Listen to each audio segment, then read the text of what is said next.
Unaware his wife was 3 months pregnant and had just inherited a $500 million empire, Derek Okonkwo walked out of their marriage with relief in his eyes, convinced he was finally free from the quiet woman who made his life look small.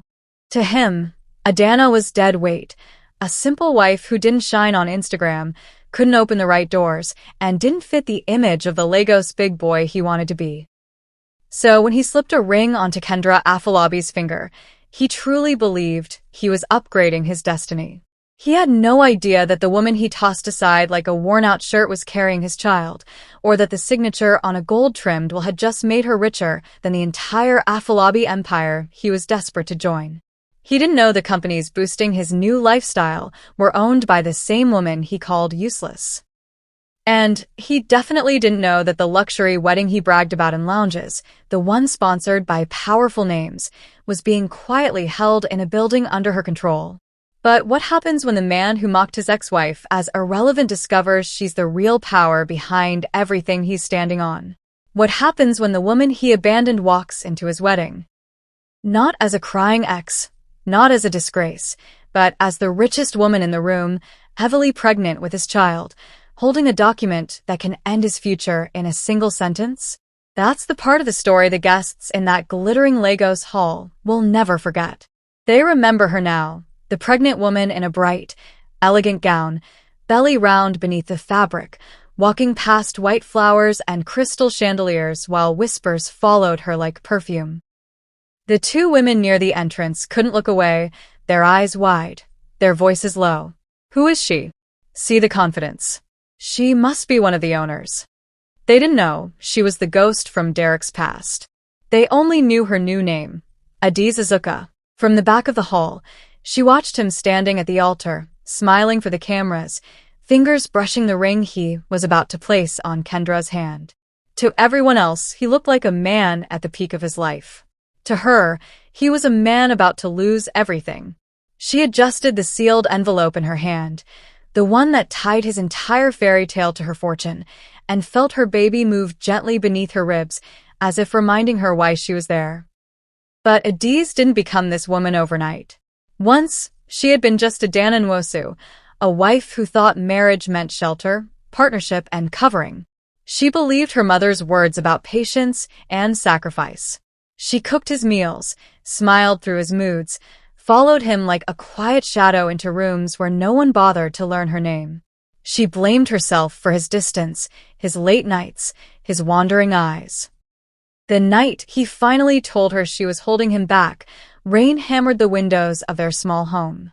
His suitcases stood by the door, his cologne already mixed with the smell of the storm. She stood at the staircase, one hand resting unconsciously on the small, unexplained swell of her belly, listening as he called her boring, unambitious, a woman who didn't fit the man he wanted to become. When the door slammed and his taillights vanished into the rain, she didn't chase him. She just stood there, the thunder outside echoing the crack inside her chest. She thought that was the worst week of her life. She was wrong. 2 days later, death came for the only man who had ever treated her like a daughter. And in a quiet legal office, as a gold-edged will was unfolded and her name was read out tied to $500 million, Adanna's world shifted on its axis. She just didn't know yet that this inheritance, and the tiny heartbeat already growing inside her, would become the weapons she carried into the very wedding where Derek planned to celebrate her absence. And to understand what she did at that wedding, you have to first understand the woman she used to be, and at night everything in her life was ripped apart. The days after the will reading moved like someone had pressed slow motion on her life. Morning blurred into afternoon. Afternoon slid into night, and yet Adana felt as if she was standing in the same spot, staring at the same invisible point on the wall, trying to decide whether God was mocking her or rescuing her. $500 million. A baby growing inside her. No husband. No marriage. No plan. The phone call from the doctor looped in her mind like a song she couldn't turn off. Congratulations, you're pregnant. The word had once felt like a dream so far from her reach it hurt to say it out loud. Now it clung to her like a second skin. She would touch her belly and feel nothing yet. No kick. No flutter. Just the weight of knowing. And Derek still didn't know. There were moments, late at night, when her hand hovered over her phone, when she would picture his face if she told him everything, the inheritance, the pregnancy, the life they could still build. Maybe he would be shocked, maybe he would cry, maybe he would come home. Then she would remember the way he stepped over her when she fainted, the way he called her boring, the way his eyes lit up when he mentioned Kendra's name. Each time, her hand dropped. The decision wasn't loud. There was no dramatic speech, no vow shouted to the ceiling. It came quietly, like a door closing in her heart. He didn't deserve to know. The first physical change she made was the house. Their house. The place where she had waited for him, cooked for him, prayed for him. It didn't feel like shelter anymore. It felt like a museum of ghosts. So one soft morning, while rain still clung to the edges of the windows, she packed. She didn't take everything. Just clothes that still felt like her. A few books, her mother's rosary, a framed photo with Chief Izuka's hand resting proudly on her shoulder. The rest she left behind like shed skin. She handed the keys to the lawyer handling the estate and walked away without looking back. Her temporary apartment was small but quiet. No memories lived in the walls. That was enough. Then came the meetings. The first time she stepped into the Izuka Holdings boardroom, she felt like an intruder in her own life. Men in dark suits. Women in sharp heels. Screens filled with numbers and graphs that looked like another language. They all knew her name now, but they didn't know her. She sat at the head of the table because they told her it was her seat, not because she felt worthy of it. Her fingers kept straying to the curve of her belly under the table, grounding herself in the one thing she did understand. She wasn't alone anymore. The lawyers explained the structure of the empire. Subsidiaries, offshore accounts, real estate, media, logistics, hospitality. The more they talked, the more she realized this wasn't just money. It was rich, influence, doors that opened with a signature. Her signature. At first, she nodded through meetings, wrote notes she didn't fully grasp, and went home exhausted, crying quietly in the shower so the baby wouldn't feel her fear. But slowly, a shift began. She started asking questions. Why this investment? Why that partner? What does this clause mean? Who approved this deal, and why? The advisors, surprised at first, began to respect her. She stayed up late reading files, underlining terms, watching videos on business basics while her unborn child turned gently inside her. Every new thing she understood became a small stone in the foundation of the woman she was building. The legal name change came next. It felt strange seeing the document the first time. Adiz Izuka. Her mother's voice echoed somewhere in the back of her mind, explaining that Adiz meant daughter of a king. At the time, it had just sounded pretty. Now it felt like prophecy. She didn't erase Adana completely. That name lived in her private places, in the memories of the girl who once believed love alone could protect her. But the world would not know her as that girl anymore. The world would know the woman she had become. The move to the penthouse sealed it. Legos stretched beneath her balcony like a living map, traffic lights blinking, distant horns, towers piercing the sky. Inside, the space was all clean lines, pale walls, and glass. No clutter. No history. Just possibility. She walked barefoot on the cool floors at night, hand on her belly, whispering to the child that they would be safe here. That no one would ever use them as a stepping stone again. Derek's life, however, was impossible to avoid. He lived loudly. Social media made sure of that. On nights when sleep refused to come, she would open Instagram against her better judgment, and there he would be. Laughing in new clothes, posing with a new car, Kendra's hand hooked into his arm, captioned with Bible verses and hashtags about grace and favor. At first, the images hurt like fresh cuts. Then, little by little, they began to look small, like a man playing a role in someone else's play. One post stopped her thumb. He was tagged at an upscale lounge, celebrating a major breakthrough with Kendra's father. The photo looked ordinary. Men in suits, glasses raised, smiles wide. But her gaze slid past the people to a familiar logo in the background, printed on a banner behind them. Azuka Holdings. She frowned.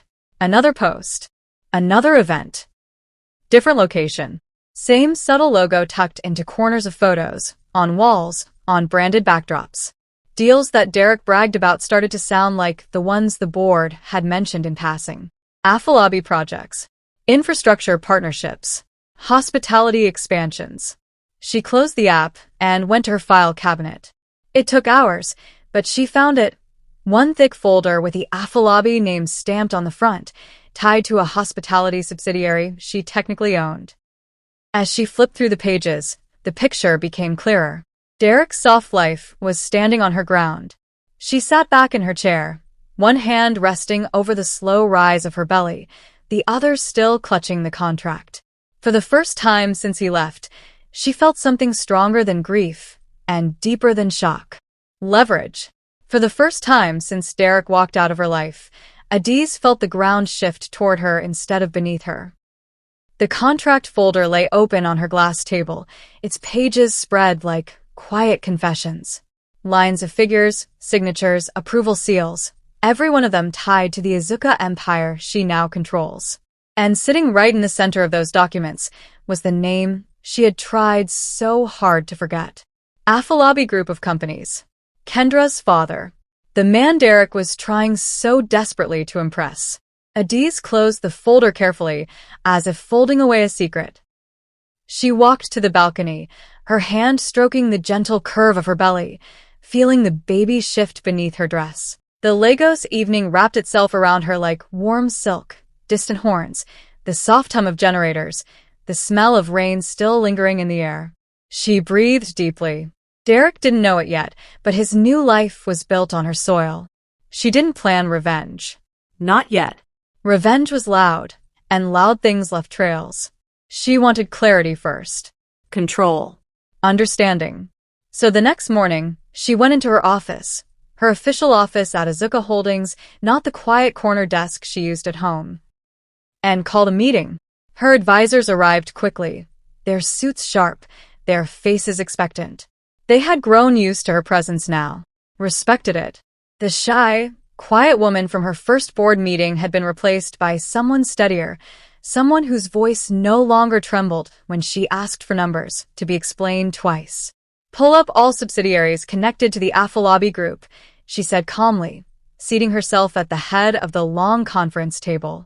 I want every contract reviewed. Every clause. Every dependency. There were exchanged glances, curious, cautious, but not one objection. Within minutes, screens lit up with spreadsheets and flowcharts. Lines of influence. Cross-company funding. Investment chains that stretched across sectors. And right in the heart of it sat Azuka Holdings like a sleeping giant that no one realized had awakened. As they explained the structures, Adiz listened closely. Afalabi's businesses were heavily leveraged. Several of his projects were tied to Azuka-backed financing. And by law, by the terms written in her godfather's meticulous hand, she was the majority signatory on every major approval. Meaning, she could pause deals. She could reroute funds. She could change timelines. She could even freeze entire project phases with a single signature. Quietly, legally, powerfully. The realization settled over her like new armor. One advisor cleared his throat. Madam Azuka, if you intend to renegotiate or restructure any partnership, we will need to draft letters formally. Adiz kept her expression serene. Not yet, she said. For now, I'm observing. Observing and preparing. The meeting ended, but her thoughts didn't. That evening she sat alone in her penthouse, reviewing documents spread across the coffee table. Building timelines. Mapping connections. Understanding how deeply rooted Azuka Holdings was in the world Derek was trying to climb into. Every thread she followed led back to one truth. Derek was bragging about a life funded by her inheritance. He didn't know. Kendra didn't know. The world didn't know. But the irony tasted almost sweet. She went for a walk through the quiet corridors of the luxury hotel she had recently visited for a meeting. The bright lights reflected off the polished floors, warm and elegant. She wore a flowing maternity dress that accentuated her growing bump, strength disguised in softness. Her heels clicked softly as she walked, and briefly she felt watched. At the far end of the hallway stood two women, stylish, groomed, whispering behind manicured hands as their gazes locked on her. She saw curiosity in their eyes, admiration, envy, confusion. "That's her," one muttered. Who? "The new heiress.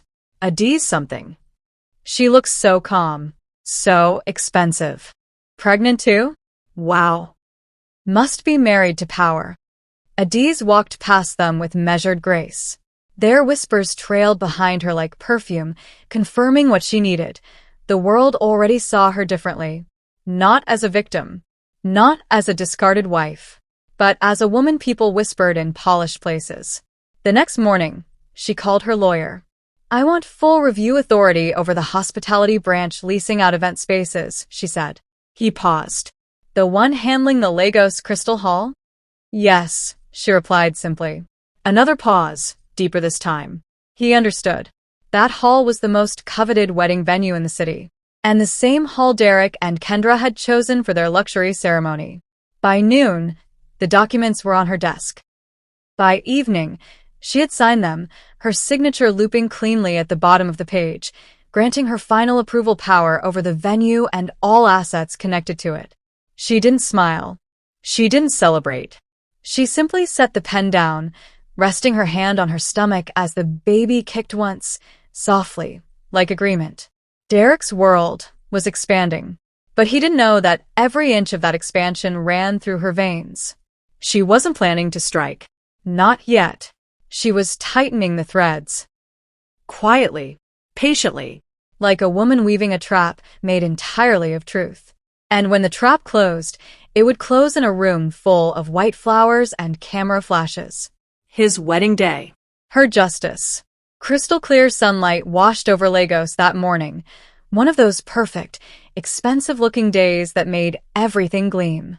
Derek believed it was a sign, a blessing, a confirmation that life had finally rewarded him for enduring a marriage he always called a mistake. He stood in front of a mirror at the luxury bridal studio, adjusting the silver cufflinks Kendra bought him. They were engraved with his initials, Dio, a reminder, she said, of the man he was becoming. He admired himself shamelessly. Fresh, he murmured. Favored. Chosen. His phone buzzed nonstop with congratulatory messages. Vendors posted snippets of wedding preparations on Instagram. White orchids, sparkling chandeliers, a fountain of champagne, all tagged. #Kendra and Derek 2025. He posted his own selfie, smiling like a victorious king. When God writes your story, it shows. He didn't know God had nothing to do with the story. A woman he once stepped over like dust was the one writing the real script. While Derek basked in admiration, Kendra Afolabi stared at herself in a separate fitting room, her fingers trembling slightly as her makeup artist retouched her foundation. The dress was beautiful, rich ivory silk, jeweled sleeves, a long train, but her stomach twisted with nerves. Not the sweet wedding jitters people talked about. This was different. Her father had called 2 nights earlier, his voice tight with something she had never heard before. Weakness. "Kendra," he said, "there are issues with some of our investment branches. One of our key backers is restructuring. I don't want Derek distracted, so don't tell him yet. But be careful." Careful of what? Her father didn't explain. And Kendra, afraid of looking insecure, didn't ask. Now, staring into the mirror, she noticed it. One shaky breath she couldn't hide, one tremor that didn't belong to a bride confident in the man she was about to marry. "Are you okay, ma'am?" her stylist asked. "Yes," she lied, forcing a smile. "Absolutely." Across the city, Adie sat in her penthouse, reviewing the final stamped copies of her newly consolidated contracts. Her lawyer had just left. The papers still glimmered faintly under the soft ceiling lights. Her signature, clean, sharp, resolute, graced every page. Contract A. Crystal Hall Event Licensing.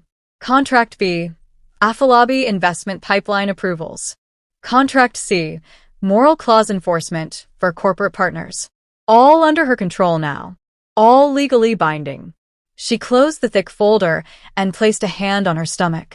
The baby shifted in response, tiny, soft, alive. I know, she whispered. We're almost there. She wasn't angry. Anger was too loud, too blunt, too exhausting. She was focused. It was nearly impossible to believe. 2 days later, Derek and Kendra arrived for the final venue walkthrough. The hall was breathtaking, towering ceilings, gold-trimmed walls, cascading white flowers, a spotless glass dance floor glowing beneath soft, warm lights. It looked like the inside of a diamond. Derek puffed up like a peacock. Do you see this? He bragged to the wedding planner, even though she had seen it 10 times before. This is why I had to leave that boring woman behind. God moved me from grass to grace. The planner smiled politely, suppressing a wince. Kendra walked a few steps behind him, masking her unease with practiced grace. Her father wanted this wedding to project stability, Prosperity. power. Only she knew that behind the scenes, some of that power was trembling. Still, she pushed the thoughts away. Derek was her choice, her upgrade, her golden man. She had to make this work. Meanwhile, Adiz visited Crystal Hall quietly, unannounced, unnoticed. Her presence was soft, almost serene. She wore a flowing pearl-tone maternity dress, elegant and simple, paired with low heels and a small clutch. Her bump was obvious now, beautifully rounded beneath the fabric. As she walked through the gleaming corridor, her steps slow and steady, she saw 2 women near the reception desk, the same women who whispered when they saw her last. The moment they spotted her again, their voices dropped. That's her. Adiz Izuka. The woman behind the new contracts. She's glowing. She looks like power and peace mixed together. Adiz passed by them, offering a small, closed-lipped smile. Not warmth, not arrogance, just acknowledgement. The type of gesture only confident women could give. She walked straight to the executive office, where the venue manager waited nervously. Is everything set? She asked. Yes, ma'am, he said quickly. All approvals are under your terms. Nothing moves without your go-ahead. Good. Her tone held no threat, but her presence did. 2 days later, Derek and Kendra arrived for the final venue walkthrough. The hall was breathtaking, towering ceilings, gold-trimmed walls, cascading white flowers, a spotless glass dance floor glowing beneath soft, warm lights. It looked like the inside of a diamond. Derek puffed up like a peacock. Do you see this? He bragged to the wedding planner, even though she had seen it 10 times before. This is why I had to leave that boring woman behind. God moved me from grass to grace. The planner smiled politely, suppressing a wince. Kendra walked a few steps behind him, masking her unease with practiced grace. Her father wanted this wedding to project stability, Prosperity. power. Only she knew that behind the scenes, some of that power was trembling. Still, she pushed the thoughts away. Derek was her choice, her upgrade, her golden man. She had to make this work. Meanwhile, Adiz visited Crystal Hall quietly, unannounced, unnoticed. Her presence was soft, almost serene. She wore a flowing pearl-tone maternity dress, elegant and simple, paired with low heels and a small clutch. Her bump was obvious now, beautifully rounded beneath the fabric. As she walked through the gleaming corridor, her steps slow and steady, she saw 2 women near the reception desk, the same women who whispered when they saw her last. The moment they spotted her again, their voices dropped. That's her. Adiz Izuka. The woman behind the new contracts. She's glowing. She looks like power and peace mixed together. Adiz passed by them, offering a small, closed-lipped smile. Not warmth, not arrogance, just acknowledgement. The type of gesture only confident women could give. She walked straight to the executive office, where the venue manager waited nervously. Is everything set? She asked. Yes, ma'am, he said quickly. All approvals are under your terms. Nothing moves without your go-ahead. Good. Her tone held no threat, but her presence did. She stood there for a moment, looking through the glass into the empty hall where Derek believed his destiny awaited. She imagined the white flowers, the flashing cameras, the guests in gold and silver. The moment of silence, when truth would cut the air in half. She inhaled deeply. This hall, she said softly, will host a different kind of celebration. Not his celebration. Not anymore. With one final look, she turned and left, her silhouette reflected in the polished floor. Pregnant, elegant, unshaken. Her quiet war was almost ready. And the wedding Derek envisioned as his greatest triumph was already becoming the stage for his unraveling. The wedding morning arrived with the kind of brightness Lagos loved to brag about. Sunlight bouncing off glass towers, flowers opening effortlessly, and the air humming with soft excitement. Crystal Hall looked like heaven stitched into architecture. White roses woven through gold pillars, chandeliers dripping like waterfalls of light, tables set with crystal plates that sparkled each time a guest walked by. It was extravagant at its loudest. It was exactly the kind of stage Derek believed he deserved. He moved through the venue like a man hosting his coronation. Cameras followed him. Guests slapped his back, and his smile was big enough to rival the chandeliers above. He posted clips on Instagram story, tagging the luxury brands sponsoring the event, unaware that more than half of them fell under subsidiaries tied, quietly, to Azuka Holdings. "Sir, your boutonniere," a decorator called out. Yes, place it well," Derek replied, smoothing his suit like he was preparing for a global press conference. "Today is destiny." Across the room, guests murmured in admiration. "He has finally arrived. Kendra really chose well." See the hall. Money is talking. If only they knew whose money was truly speaking. Kendra remained in the bridal lounge, her palms cold despite the layers of powder dusted across them. Her makeup was flawless, her dress breathtaking, but her heart beat just a little too fast. She kept replaying her father's warning in her head. A key backer. Issues. Be careful. She had tried to ignore it, but now she couldn't. Little details pricked her nerves. The hall manager whispered urgently to two staff members, the florist who looked stressed even while placing roses, her father pacing outside the lounge with his phone pressed tightly to his ear. But when he peeked in and saw her worried expression, he forced a confident smile. "It's your day," he said. "Nothing will spoil it." She nodded, even though something inside her disagreed.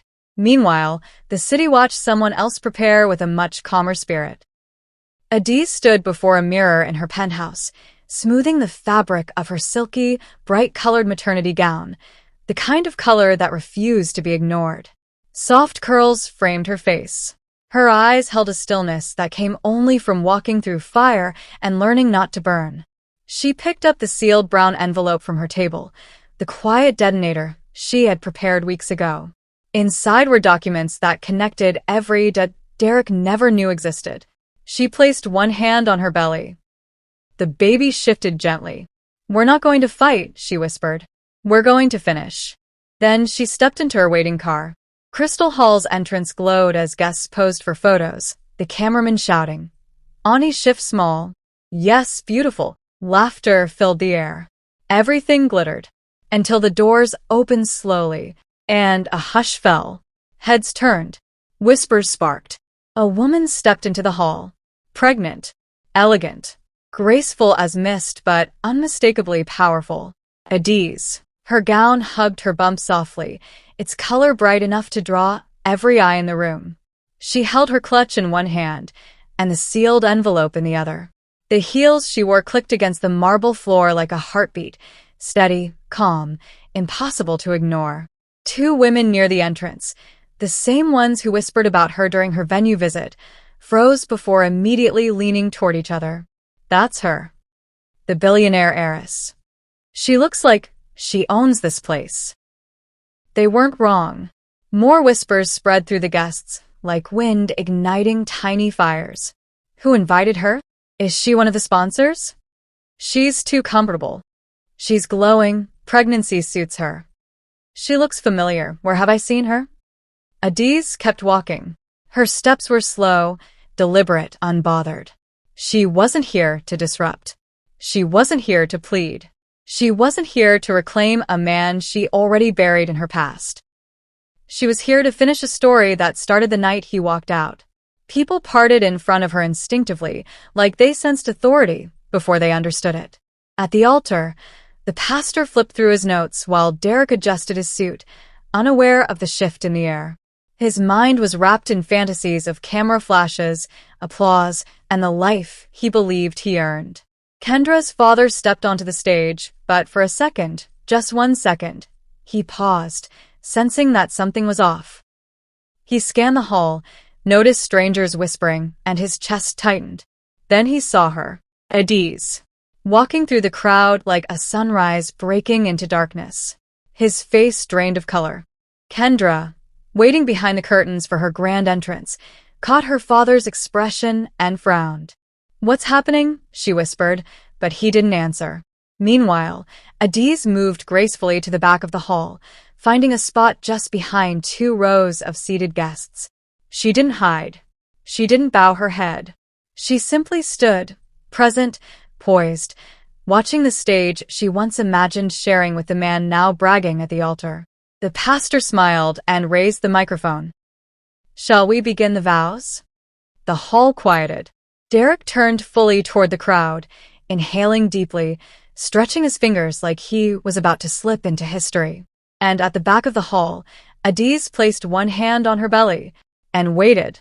The day she circled on her calendar had finally arrived, and her silence was sharper than any scream.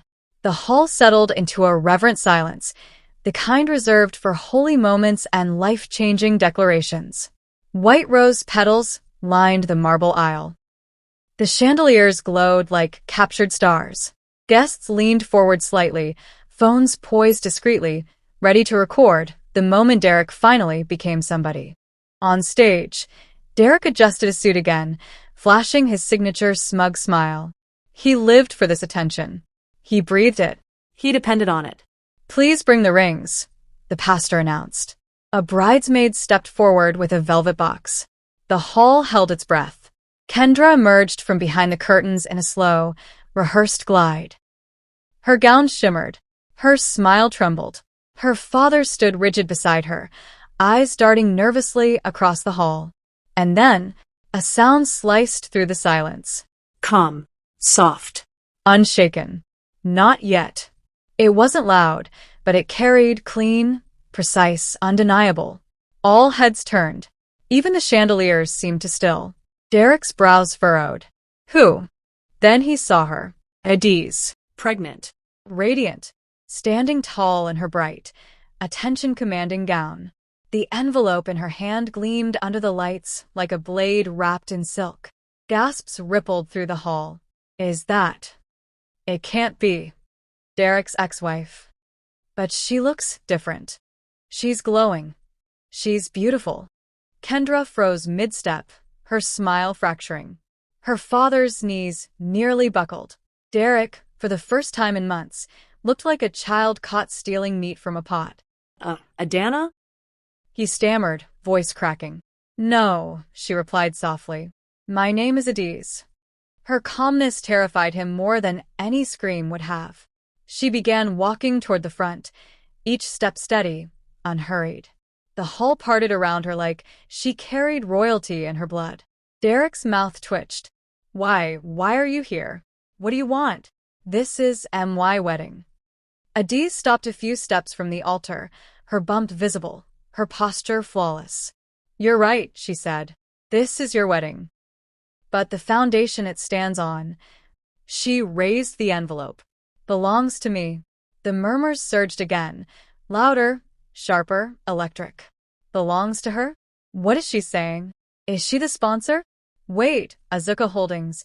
Adiz, oh my God. She opened the envelope and handed the first document to the pastor. Crystal Hall operates under the Azuka Holdings subsidiary, she said calmly, which means every event, every financial pipeline, every partnership tied to this venue falls under my oversight. The pastor blinked, confused, scanning the paper. Kendra's father stepped forward shakily. This is ridiculous.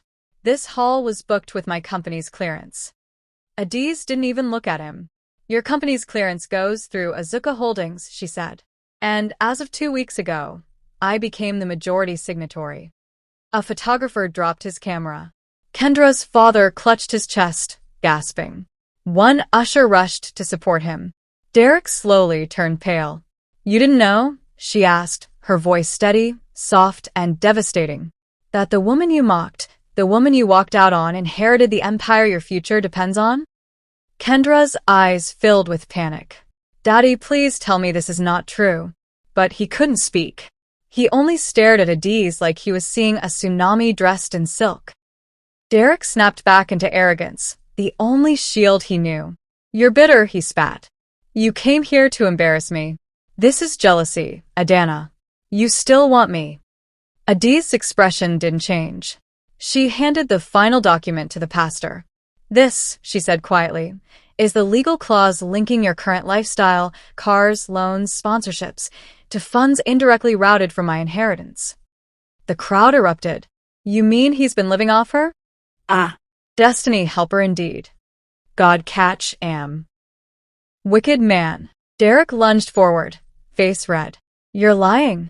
You're jealous. You want to destroy me, because you can't satisfy me. Adiz simply placed her hand on her belly. I didn't come to destroy you, Derek, she said. You destroyed yourself. He blinked. What? She lifted her chin. I am carrying your child. Silence. Dead, crushing silence. A bridesmaid screamed. Someone dropped their fan. Kendra staggered backward, like she'd been slapped. You're what? Derek whispered. 6 months pregnant, Adiz replied. You left me while I was carrying your future. His hands shook. But you didn't tell me. Because you didn't deserve to know. The crowd gasped again. Kendra's father slumped fully onto a chair, whispering, It's over. Everything is over. Derek's pride collapsed all at once. He reached out a trembling hand. Ada, please, we can talk. You can't just. She stepped back. No, she said. I already walked away from you once with nothing. She turned, her dress swaying, her silhouette glowing beneath the chandelier.